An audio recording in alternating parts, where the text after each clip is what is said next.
Hey guys, welcome back to Wardrobe Stories. I hope you all are doing good. So in today's video, I'm going to share some practical tips about the interiors. And ये सारे ही tips ना मेरे personal learning से हैं after shifting into this house. It has been more than 2 years since we have shifted into this house and मुझे realise हुआ कि ये कुछ चीज़ें अगर मैं ऐसे करती, बेटर तरीके से करती, तो शायद ज़्यादा हेल्पफुल रहता. So in today's video I am going to share some very helpful tips about the interiors. अगर आप अपना नया घर ले रहे हैं, घर बनवा रहे हैं या अपने इंटीरियर्स करवा रहे हैं, then I think this video is going to be very helpful for you.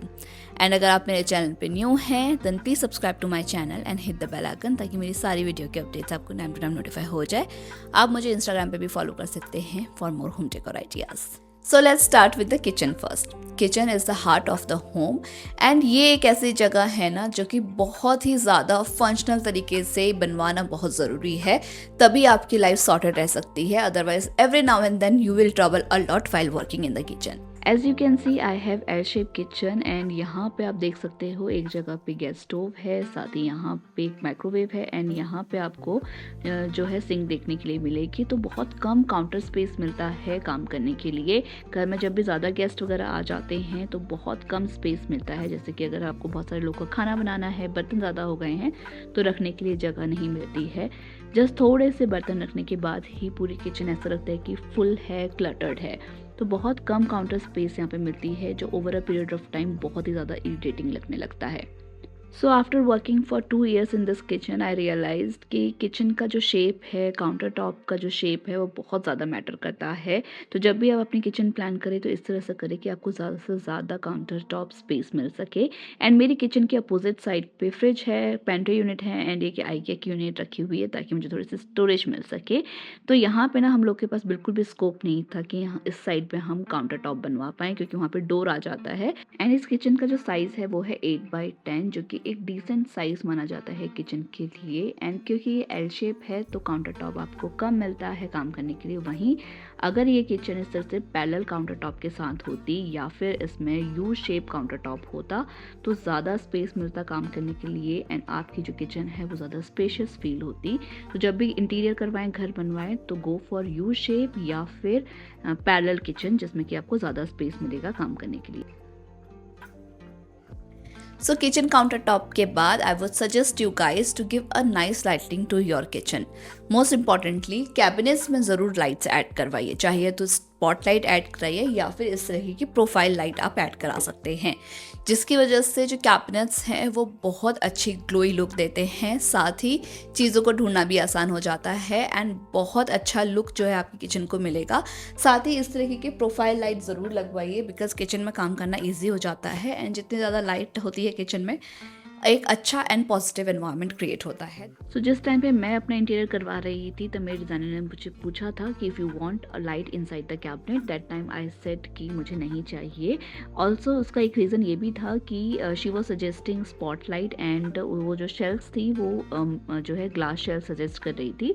तो I said no, I wanted a wooden shelf. Wooden shelf मुझे लगा था ज़्यादा ड्यूरेबल है एंड ईजी टू मेंटेन है, so I opted out for the light. But over a period of time I realise कि light ज़रूरी है एक अच्छे लुक के लिए भी. साथ ही जो किचन को एक अच्छा एड ऑन वाइब मिलता है वो बहुत अच्छा लगता है. तो मैंने टेम्प्रेरी बेसिस पे अमेज़ॉन से ये एक लाइट मंगवाई थी जो मैंने इंस्टॉल करी है एंड इससे भी काफ़ी हद तक लुक चेंज हुआ है एंड मुझे बहुत अच्छी वाइब भी आई है. But the problem with that is that you have to charge it very frequently. So now let's talk about the wallpaper. As you can see मेरे पीछे वाली वॉल पे एक ब्यूटीफुल सा वॉलपेपर लगा है एंड वॉलपेपर बहुत ज़्यादा ट्रेंड में है आजकल. तो वॉलपेपर इंस्टॉल करने से पहले कुछ टिप्स मैं आप लोग के साथ शेयर करना चाहूँगी जो मैंने इसे लगवाने के बाद रियलाइज़ करा कि अगर मैं कुछ इस तरह से लगवाती तो ये और ज़्यादा अच्छा एंड ड्यूरेबल रहता. So let me tell you about this wallpaper. This wallpaper is from the brand Life and Color and मेरे जो बेडरूम में वॉलपेपर्स हैं वो हैं from the brand Magic Decor. तो दोनों की क्वालिटी वाइज बहुत अच्छे हैं, दोनों की क्वालिटी ऑलमोस्ट सेम है. बट मैजिक डेकोर के केसेस में बहुत सारे लोगों की कंप्लेंट्स आती हैं कि बहुत ज़्यादा डिले होता है प्रोडक्ट को डिलीवर करने में. तो आई वुड लाइक टू से कि उनकी टीम थोड़ी छोटी है and they take time to deliver the order. अगर आपको क्विक डिलीवरी चाहिए, प्रोफेशनलिज्म चाहिए, then you can go with Life and Colours because उनके वॉलपेपर्स काफ़ी अच्छे हैं एंड सर्विस भी बहुत अच्छी है. You can definitely consider them. Wallpaper looks beautiful but don't cover the entire wall with it. Instead go for half wall painting and half wallpaper. It adds depth, ज़्यादा premium लगता है, easy to maintain रहता है and आपकी wall को over a period of time come damage लगेगा. Also make sure that the wallpaper is installed properly with good quality adhesive, especially in humid areas. And जिस wall में wallpaper लगा रहे हैं अगर वहाँ पे इस तरह से ओपन वॉल है तो कभी भी वॉलपेपर को इस तरह से कट मत करवाइए because over a period of time ये अपने आप ही पील होने लगता है. एंड मेरे इस केस में तो मेरे बेबी ने उसे यहाँ से टेयर भी कर दिया है. तो ये एक रिस्क रहता है जब आपकी ओपन वॉल होती है एक साइड से. Instead of that I would suggest you guys कि आप कुछ इस तरह से इंस्टॉल करवा सकते हैं. एज को पूरा कवर कर लीजिए वॉलपेपर से ताकि आपकी एजेस भी जो है वॉल की वो सेफ रहें, टूटे नहीं, ख़राब नहीं हो एंड वॉलपेपर भी जो है इंटैक्ट रहता है फॉर मैनी ईयर्स.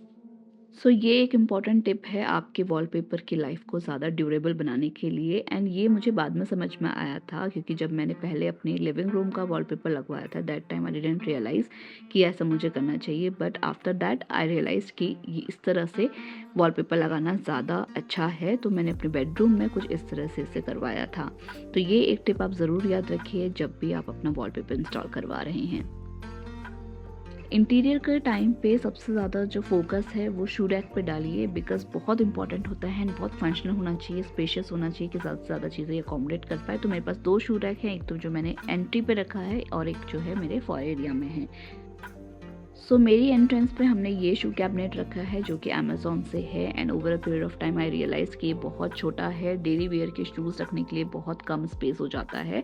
तो थोड़ा सा बड़े साइज़ का शू कैबिनेट जो है आप अपने एंट्रेंस पे रख सकते हैं ताकि ज़्यादा से ज़्यादा शूज़ जो हैं डेली वेयर के वो अकोमोडेट हो पाए नीटली.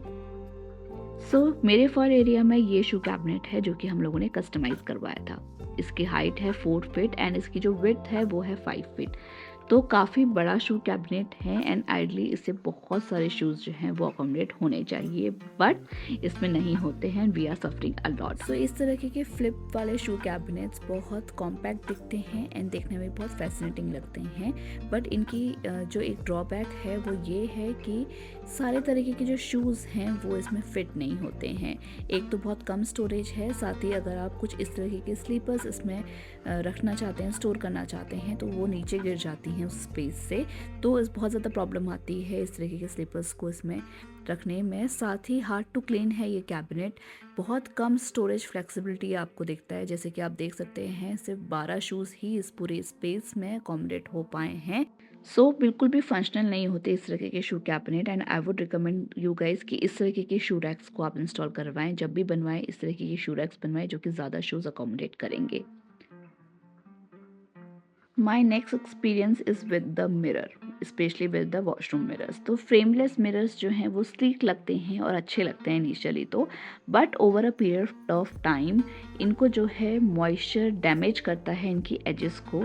इसके जो corners हैं वो black होने start हो जाते हैं and इनकी finish जो है वो धीरे धीरे ख़त्म हो जाती है. एंड नो मैटर आप कितना केयरफुली इन मिरर्स को क्लीन कर रहे हैं या फिर आप कितने अच्छे से इन्हें मेंटेन कर रहे हैं, ये एजेस ना धीरे धीरे इस तरह से ब्लैक होना स्टार्ट हो ही जाती हैं. So I would suggest you guys कि always go for mirrors with proper frames specially in washrooms because आप चाहे कितना भी मेंटेन करें इस तरीके के जो एजेस में जो मार्क्स हैं वो आने स्टार्ट ही हो जाते हैं over a period of time. तो always go for nice framed mirror ताकि उनकी जो ड्यूरेबिलिटी है वो मेंटेन रहे एंड एक अच्छी क्वालिटी ऑफ मिरर जो है आपके घर में रहे. अदरवाइज इस तरह के जो मार्क्स हैं वो बहुत ही डिस्टर्बिंग लगते हैं over a period of time. So guys this is all about today's video. I hope आज की वीडियो में जो टिप्स मैंने आप लोग के साथ शेयर करी है वो आप लोग के लिए हेल्पफुल रहेगी. एंड आने वाले दिनों में मेरे चैनल पे कुछ इस तरीके का कंटेंट आपको देखने के लिए मिलेगा. साथ ही बहुत सारी हॉल वीडियोस देखने के लिए मिलेंगी. एंड अगर कोई स्पेसिफिक क्वेश्चन है, क्वेरी है या कोई टॉपिक है जिस पे आप वीडियो देखना चाहते हैं then please do let me know in the comment section. I will try कि आप लोग के साथ वो जल्द से जल्द शेयर करूँगी and I will also get some ideas. And guys अगर आपको आज की वीडियो अच्छी लगी है then please hit the like button and subscribe to my channel अगर आप चैनल पे न्यू हैं. And thank you so much for watching till the end. See you in the next one.